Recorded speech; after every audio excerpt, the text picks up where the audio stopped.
Baik pemirsa, setelah kita mendengarkan apa yang disampaikan Ustadz Hasan tadi, betapa banyak sekali ketika kita mensyukuri apa yang ada, nikmat akan bertambah, kesehatan juga akan bertambah, dan yang pasti balasan surga oleh Allah Subhanahu wa Ta'ala yang pasti kita dapatkan. Lalu bagaimana? Ada yang sulit ketika kita menjaga atau selalu mensyukuri nikmat Allah. Bagaimana cara kita mensyukuri atau menjaga apa yang didapat oleh Allah Subhanahu wa Ta'ala? Ustadz Zaki Mirza akan menjelaskan kepada kita semuanya.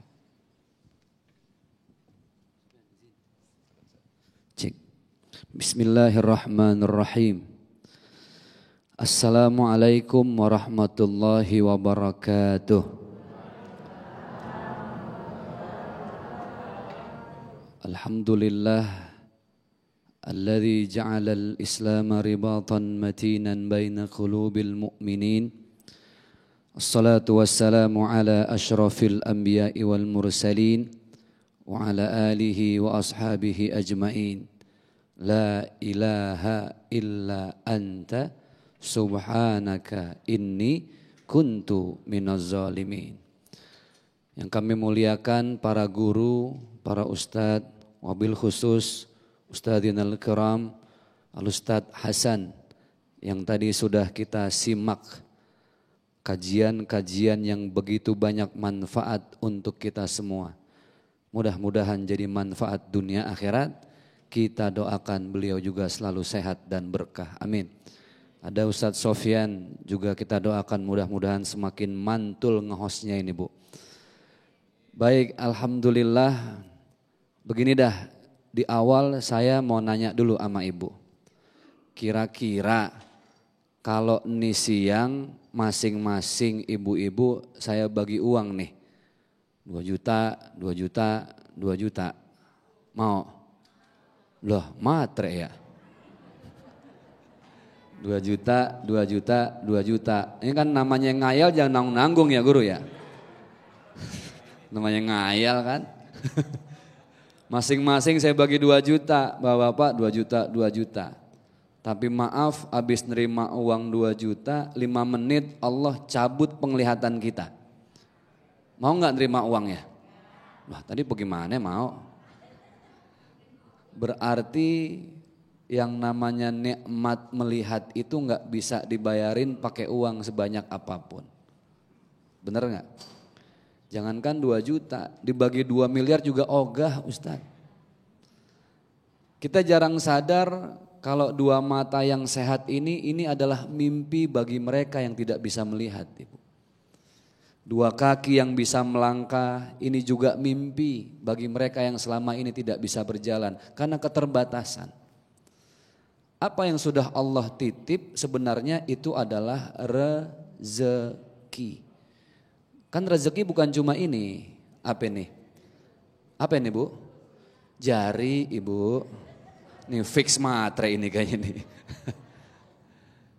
Semua rezeki itu adalah Allah titipkan supaya apa? Supaya jadi manfaat buat hidup kita. Tidak akan pernah jadi manfaat kalau enggak kita awali dengan bersyukur. Jadi dalam hidup itu kalau kita mau berkah caranya banyak. Tapi subhanallah untuk sampai ke berkah ini kan ada tahapan-tahapannya Bu. Hidup itu mau cari berkah, mau cari bahagia, apa mau cari senang. Ada 3 tuh tujuan. Senang, bahagia, berkah. Apa Bu? Senang, bahagia, berkah. Orang yang senang belum tentu bahagia. Orang yang bahagia belum tentu berkah. Tapi orang yang berkah udah pasti bahagia, udah pasti senang. Nih Bu manggut-manggut paham apa yang terpesona melihat saya ini kira-kira ini. Senang belum tentu bahagia. Makanya senang itu dalam bahasa Arabnya disebut dengan as-surur. Senang. Tapi kalau bahagia bahasa Arab menyebutnya dengan al-hasanah. Maka coba kita lihat. Di setiap penghujung doa yang kita bacakan Rabbana atina fid dunya hasanah. Berarti yang kita minta bukan cuma senang tapi bahagia. Kenapa? Senang itu ukurannya dunia. Harta, uang, fulus, ada fulus mulus, kagak ada fulus mampus. Kan begitu. Ada uang abang aku sayang, tidak ada uang abang aku. Ulah pengalaman amat. Senang ukurannya uang, materi, dunia, rumah, jabatan, pokoknya yang bersifat dunia itu cuma senang. Contoh, makin mahal mobilnya makin senang, makin mewah rumahnya makin senang. Tapi rumusnya tadi apa? Orang senang belum tentu bahagia. Bahagia dulu Bu. Orang senang belum tentu bahagia karena kunci utama orang mau bahagia itu apa yang disampaikan guru kita tadi Ustadz Hasan, bersyukur. Hidup udah pasti senang, enggak cuma senang tapi udah pasti bahagia. Jadi bersyukur itu kan enak ya, kita enggak puyeng sama harta orang. Sekarang kalau ibu gak bersyukur cuma cari senang, jauh dari bahagia. Itulah kenapa di segmen ini temanya bersyukur itu mendekatkan kita kepada rahmat Allah. Rahmat itu adalah merasakan betapa Allah itu pengasih, Allah penyayang. Bismillahirrahmanirrahim.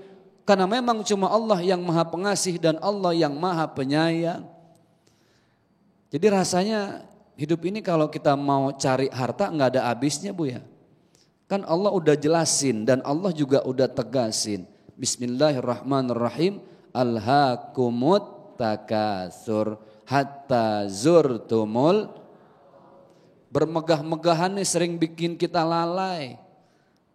Lupa ama sedekah, lupa ama zakat, lupa ama berbuat baik. Sampai kapan kita lalai? Allah udah janji dan Allah tegaskan hatta zurtumul makabir. Entar kalau kita udah masuk ke liang lahat, tertindih tanah, terhimpit papan, saat itulah baru kita sadar kalau ternyata senang itu sementara, tapi yang jadi pahala menjadi investasi akhirat adalah seberapa banyak kita bahagia dalam hidup, dalam arti seberapa banyak kita bersyukur kepada Allah Subhanahu wa ta'ala.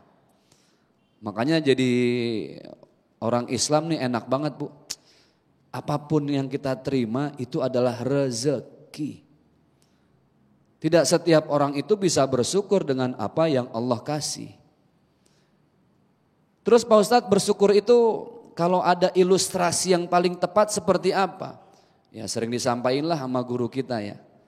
Orang yang paling bersyukur itu Bu, lihat dah, tukang parkir. Tahu tukang parkir? Mobilnya banyak. Banyak. Motornya banyak. Banyak. Punya siapa? Nah, itu paham. Dia punya orang, karena tukang parkir tahu itu punya orang, makanya lihat nggak ada tukang parkir yang saya lihat sombong-sombongan, nggak ada. Nggak bagaimana mau sombong, bukan punya dia, betul nggak? Motor diambil sama yang punya atu-atu, mobil diseret sama yang punya atu-atu, apa dia marah? Enggak. Lah kalau marah gila dia. Kenapa dia nggak marah? Karena dia tahu itu yang ngambil yang punya. Begitulah hidup, bersyukur karena suatu saat akan diambil semua apa yang ada di sekitar kita oleh Allah, sang pemilik alam semesta ini. Mudah-mudahan bermanfaat. Terima kasih. Amin, amin. Masya Allah, luar biasa sekali apa yang disampaikan oleh Ustazina, Ustadz Zaki Mirza tadi. Betapa ilustrasi yang telah digambarkan bahkan ada di depan mata kita sehari-hari, seorang tukang parkir yang sering bergonta-ganti kendaraan. Namun itu sesungguhnya bukanlah miliknya, suatu saat akan diambil oleh sang pemilik.